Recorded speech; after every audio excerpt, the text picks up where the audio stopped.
us to open our Bible to Psalms 73. My intent this morning was to read the whole chapter, but I think it's too long, so I'm just going to read. We are going to read verse 1 to 15. And I would probably like to invite you all to stand up so we can read verse 1. Verse 1, surely God is good, Israel, to those who are pure in heart.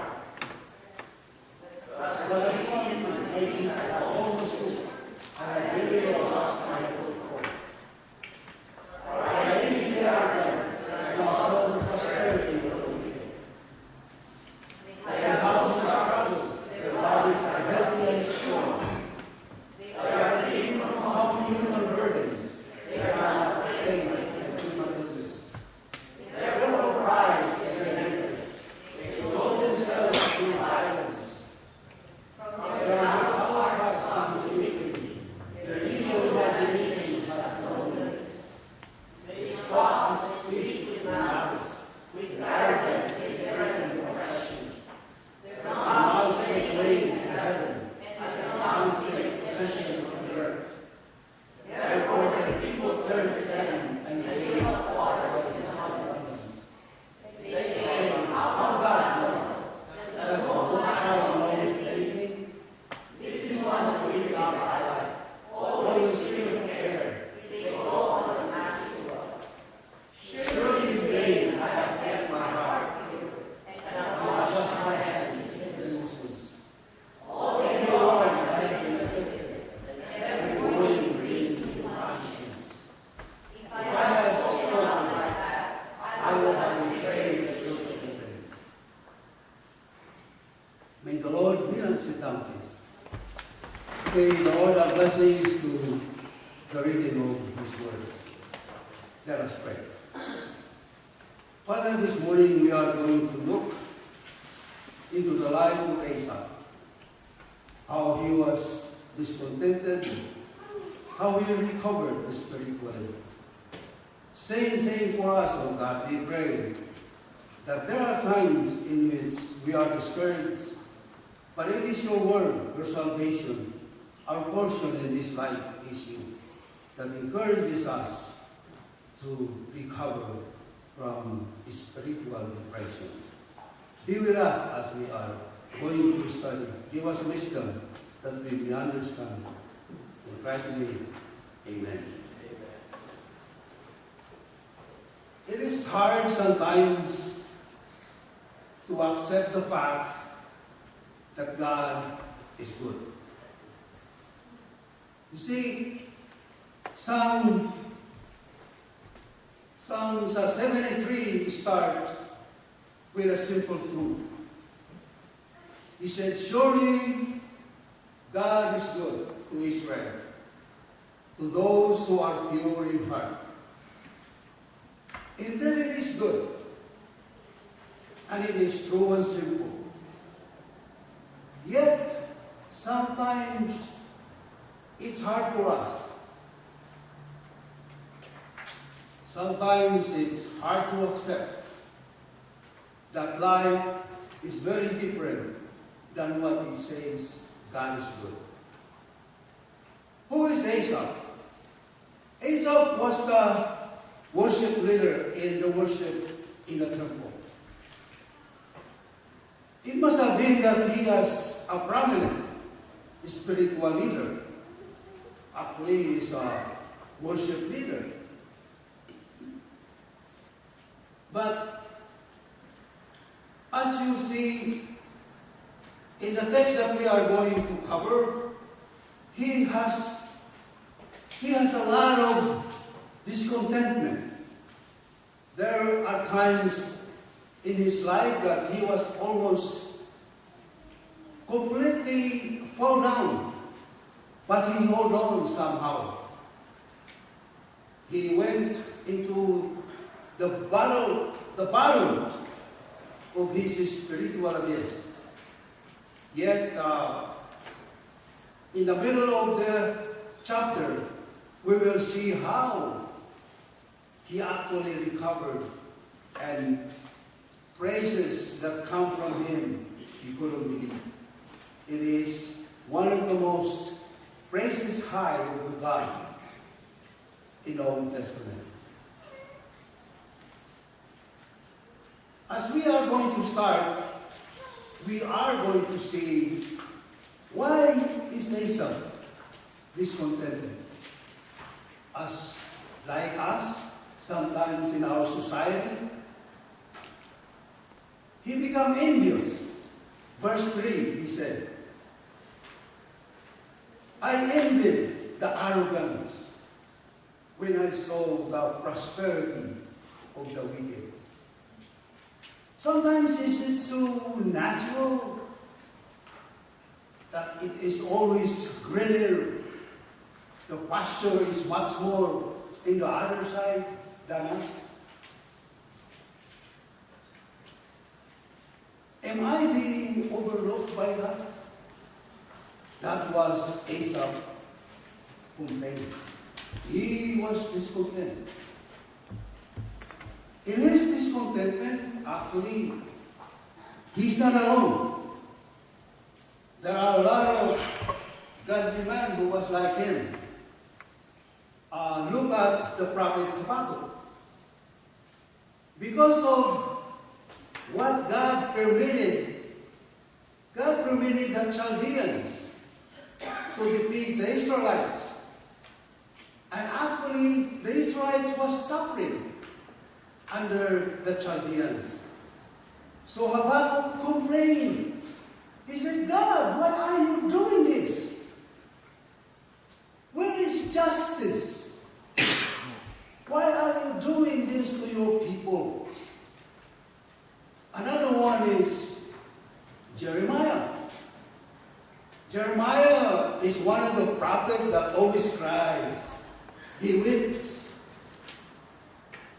He thinks he was a loser. Well, there is one guy that I understand how he actually managed to say, God doesn't know how to manage the universe. It was Job. But I can understand Job losing everything in his life. But later on again, Job will recover. All these people somehow will recover. And how did Asaph actually build all this feeling about he was being abandoned? Look at him. Not just that he was envious about the arrogance, prosperity of the wicked, he continued on. He looked at their struggles in life. They don't have no struggle in their life. Verse 4, he said that, still in verse 4, he said, they have no struggles. Their bodies are healthy and strong. It's true. You can see this in the clinical fitness. You go there, man, these guys are good looking, beautiful, they are built, seems like they have no problems. And here I am, I come in there and can hardly walk, like this. But hey, that's life, isn't it? Another one, he said, they have no burdens. They don't even have burdens of the common people. And that's hard for him to understand. This is the things that Asaph is saying around him. Looks like they are so carefree. They're so happy. Yet he did not stop there actually. In verse 6 to 11, as so many of them, I just summarizes it. In verse 6 he said, their pride is their necklace. When you have necklace of pride here, is it they are walking, they are so proud. And they said, they have a callous heart. Their callous heart was full with iniquities. He went on and said, they speak with malice. And they even said, how can God know? Is there any knowledge in the Most High? They even mock God. They can get away with this. Yet, there's no lightning that strikes them down. Because they are happy. You know, sometimes, now and then, this happens to this society. Some murderer get away with murder because of technical reasoning. Maybe the investigator collected some evidence that was not actually searched with no search warrant. So the murderers get away with it. And they boast about it. They never go to jail because of technicality. And what happened? In jail, they wrote a book, their biography, and then they become celebrity. The book become bestseller. They become famous. Because of what? Because of what they did. Their evil deed. I know some man who stuck on his moral and honestly at work.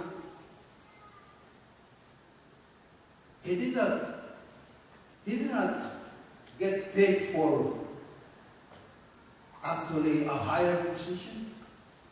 Why? Because the other guys know how to cheat. They cheated. So they get a job. This happens. That's the reason why sometimes we also become discontented with God. To us believers, sometimes, you know, most of us believe in actually God is sovereign. Sometimes we think, what kind of sovereign that God is thinking, managing all this? We ask. Because it's not fair what's going on. And you know, the thing about this is, Asaph almost fell. He went low, really. The lowest of the low in verse 12, in verse 13. He said in verse 12, this is what the wicked are like, always carefree. They increase in their wealth. Surely in vain I have kept my heart pure. In vain I have washed my hands with innocence. You know, in other words, Asaph really have concluded that it's not even good to serve God. All is vain. It's no use. No matter what I do, the wicked always get better and better. They increase in their wealth, and there's no service that am I going to do for God, because it's vain. It's in vain. Everything is all in vain. You see, actually, if we focus on this, as Asaph did, he almost completely fell. If you realize this, he started just being him. And then he became indignant. God. And then he become self-pity. He felt sorry about himself. And then all of a sudden, he become like them already. He even become, hey, he's mocking God in his own way. It's not even worth to serve God, he said. Sorry, Asaph. But we always wonder, how did Asaph did not fail completely? I was always wondering, how did he wake up in his senses? And actually, he answers us in verse 15. He said in verse 15, if I had said, I will speak thus, I would have betrayed your children. What does he mean? What Asaph really is, he said, if I have said all this, I may have been the stumbling block of other Christians. If I am a worship leader, and I am going to say all these things, I may have betrayed all the people that is surrounding me. You know, look at this verse 1 and 2. Notice this.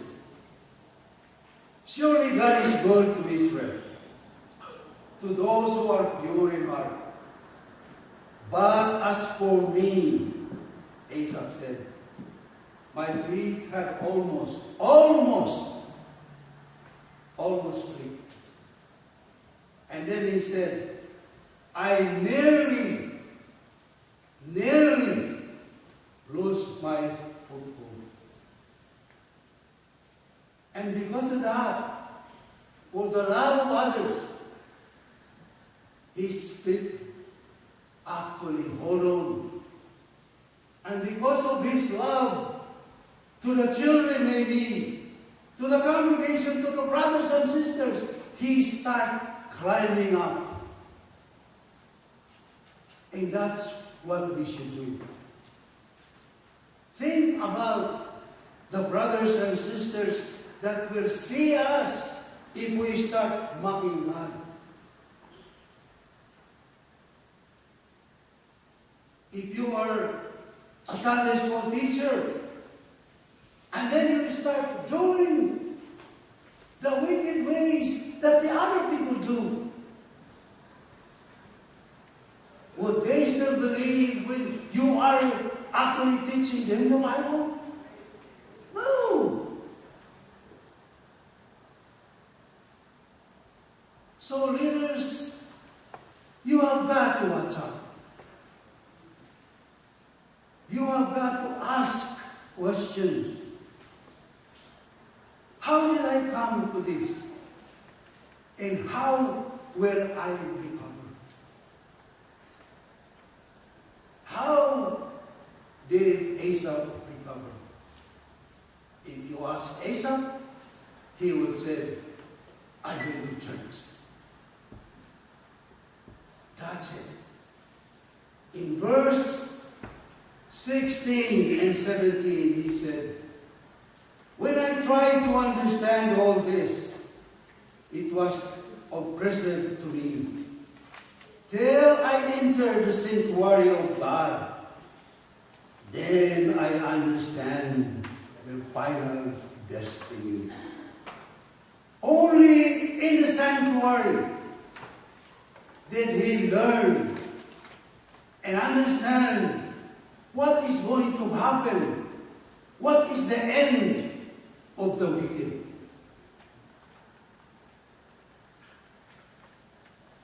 Asaph knows this. What is worship? Worship alone is being alone with God. When we worship in the sanctuary with God alone in our mind, setting aside our problem, setting aside the wickedness of other people, but concentrate on God and God alone. Then it changed the perspective in our life. That's why I encourage you to attend Sunday service as much as you can. Sometimes we can backslide 6 days, or maybe 5 days, because we meet on Fridays. So we have prayer meeting on Fridays. But come Sunday or Friday prayer meeting, we worship God again. Then our body, our mind, our perception of things changes because we focus on God. That changes everything. Another thing that he noticed was after he went to the sanctuary, he understands that the wicked is not going to get away. Time will come and they will face judgment. Look at verse 18 and 19. He said, surely you placed them in slippery ground. You cast them down to ruin. How suddenly they are destroyed, completely swept away by terrors. You see, I remember this text. Maybe some of you are old-timers, probably have heard the great Jonathan Edwards. You know, the sinners in the hands of an angry God. This is the text that Jonathan Edwards had used. And you know the impact of that sermon in Connecticut? It revives a lot of people. They realize that at the end, there is judgment. Yes, you may see that these wicked people now are in prosper. They're happy, they're good looking. You know, they don't feel anything. But time is coming. They may be dancing in this slippery ground, but such slippery ground is dangerous. You see, there is the end that they have to be accountable. You know the parable in Luke 16, did it end up just after they died? What happened? What happened to Lazarus? He was received with blessedness in the Almighty. What then happened to the rich man?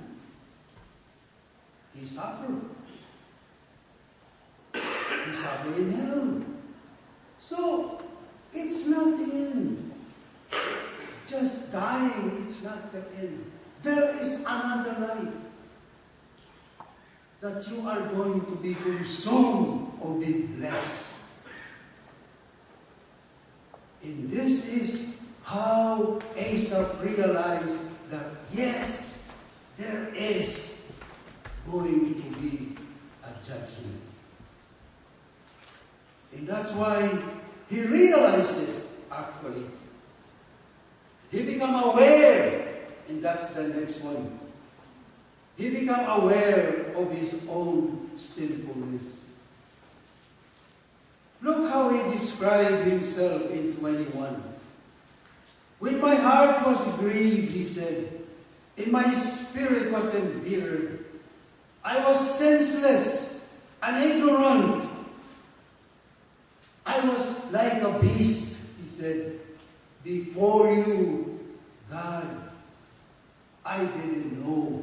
I was ignorant. I was senseless. I didn't know what I was saying. He was confused.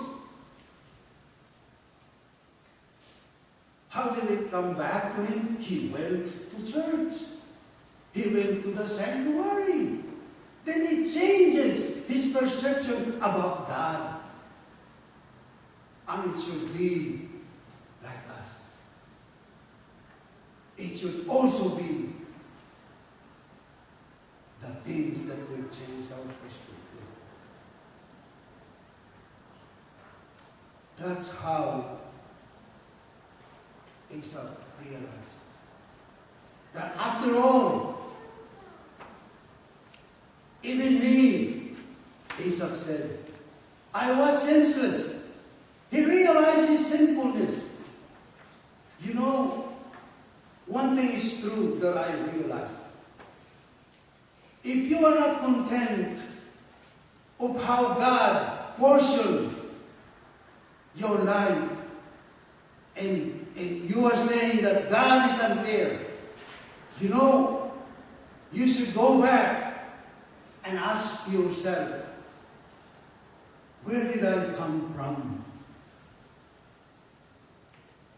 Am I not like the wicked that deserve judgment also?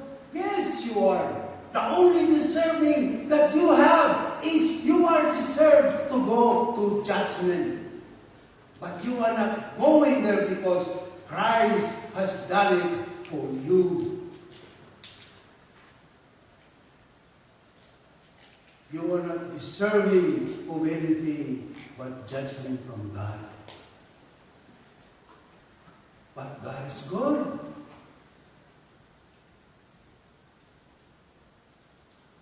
That's why He died for you. And you see, the thing about this psalm is that there is a contrast. If you look at verse 13 where he went low and the lowest, but there is also a praise when he began to appreciate. He began to appreciate the blessings and the presence of God in his life. Look at verse 25 to 26. That will be next. 23 to 26. I am just going to jump to 25. Or maybe I will read 23 too. It's there anyway. He said in 23, yet I am always with you. You see, that's when you felt the presence of God. That God is always with you. And 24, he said, you guide me with your counsel. And afterward, you will take me into glory. But this is the best that I can see there. 25 and 26. I would like to contrast this to verse 13. He said, whom have I in heaven but you?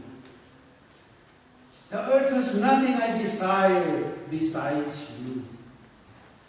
My flesh and my heart may fail, but God is the strength of my heart and my portion forever. Man, no one can beat that, man. That is the best praise that Asaph did. In this Psalm 73, you can see the mouth of the same man. The curse that he said in verse 13, he said, I am in vain, and serving God is in vain. It's no use to serve God. He said, it's all for nothing. But look at verse 25 and 26. Hard to believe that these psalms of praise, in psalms of contentedness, coming from a one man. You see, it only makes us realize the capability of man, our capability to actually condemn the Most High and praise Him also. So you better watch out. It is a warning to us to come to our senses and see that we would not do the same as Asaph.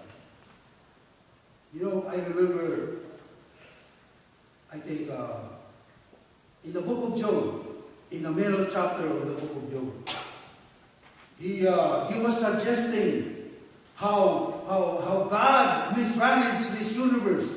How come he didn't see the suffering of things like that? And he was suggesting, God, you should do this, you should do that. And then God said in the beginning of chapter 38, let me read that. So, if I can find it, chapter 38, he began. And then God came to Job in a whirlwind. And then he said, then the Lord answered Job out of the storm. He said, Who is this that darkened my counsel with words without knowledge? And then so on and so on. He told Job, where were you when I created the universe? And then all of a sudden, Job realized how wicked he was in saying those things. And then I would like to read verse 42, I think. 42, he said in verse 5 and 6, he said, after hearing those counsels from God through the storm, Job said, my ears have heard of you, but now my eyes have seen you. Therefore I despise myself. I repent for what I have been saying to you. Somehow in our distress, we see things that we do not mean. Sometimes it happens. Just be careful you don't go beyond that you will completely fall. Of course, if you are saved, you will not fall. But even though, if we do not fall in lead, then we become a stumbling block. We don't want to do that also. We don't want to influence our brothers and sisters for who we are become. You know, after verse 25 and 26, Asaph realized that salvation alone, by grace, have actually saved him. And it's the same thing with us. So important being saved by God. So important coming to God. Lord, you are my Savior. You are my portion. You are my portion forever. By grace alone we are saved. The old reformer said, sola gratia. By grace alone we are. Give thanks to that. In verse 27 and 28, Asaph made his conclusion. He actually said in 27 and 28, oh yeah, it's right. Okay. He says that those who are far from you, you will perish. But as for me, it is good to be near God. I have made the sovereign Lord my refuge. I will tell all your deeds. Amen. Let us pray. Father, as we have studied Asaph, we ask you, O God, that help us to understand his life and also our life, that we may become like him, that we will realize that we have learned how he almost completely fell, but did realize it's only by going to church, being saved, that you become a portion of our life. Thank you, God, and bless us. In Christ's name, amen.